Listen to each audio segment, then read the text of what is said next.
नमस्कार, आपका स्वागत है कथाएं फॉर फन में। आज मैं आपको सुनाऊंगी भैया दूज पे सुनी जाने वाली कहानियाँ।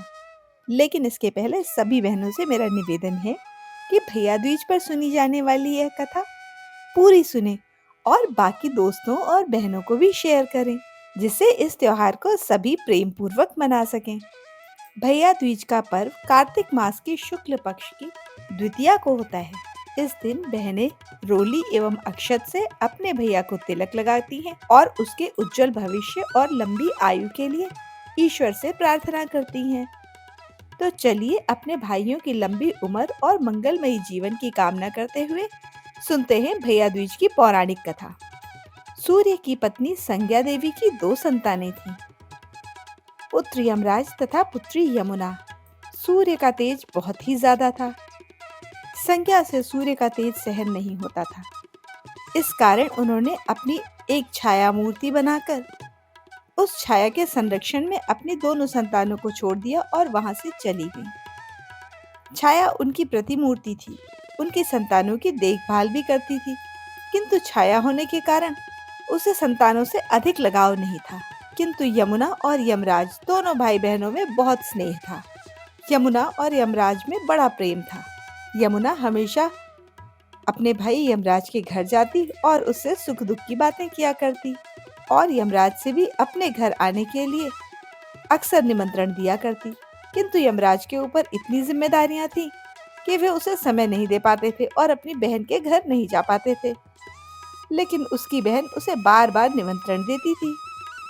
एक बार कार्तिक शुक्ल पक्ष की द्वितीया को यमराज ने अपनी बहन यमुना के घर जाने की सोची और एकाएक अपनी बहन के घर पहुंच गए। जब अपनी बहन के घर जा रहे थे तो नर्क में से निवास करने वाली बहुत सारी जीवात्माओं को उन्होंने मुक्त कर दिया था। बहन यमुना ने अपने सहोदर भाई का बड़ा ही आदर एवं सत्कार किया और उन्हें देखकर बड़ी प्रसन्न हुई। विविध प्रकार के भोजन बनाकर उन्हें भोजन कराया, तिलक लगाया। जब यमराज चलने लगे तो यमराज से कहा, अपनी कोई भी मनोवांछित वस्तु मांग लो, मैं बहुत प्रसन्न हूँ तुम पर, मैं तुम्हें वरदान देना चाहता हूँ।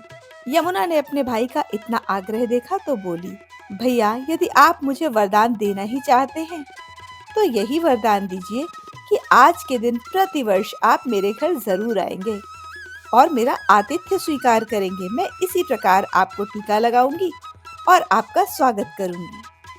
और जो भी भाई इस प्रकार प्रतिवर्ष इस दिन अपनी बहन के घर जाकर उसका आतिथ्य स्वीकार करेंगे, उससे तिलक लगवाएंगे और उसके हाथों का बना हुआ भोजन करेंगे, उस बहन के भाई को आपका भय कभी ना रहेगा। बहन की बात सुनकर यमराज ने कहा, ठीक है, ऐसा ही होगा। वर्ष में इस दिन जो भी भाई बहन यमुना नदी में डुबकी लगाएंगे वे भी मेरे प्रकोप से मुक्त रहेंगे। इस तरह का वरदान देकर यमराज वहां से चले गए और फिर प्रतिवर्ष कार्तिक माह के शुक्ल पक्ष की द्वितीया तिथि के दिन अपनी बहन के घर आते रहते थे। और यमुना यह देखकर बहुत प्रसन्न होती थी और अपने भाई का तिलक करती, बड़े ही स्नेह पूर्वक उन्हें भोजन कराती। कहा जाता है कि तभी से भैया दूज का त्योहार मनाया जाता है और भैया दूज के दिन से ही 5 दिन तक चलने वाला दीपावली का उत्सव समाप्त होता है।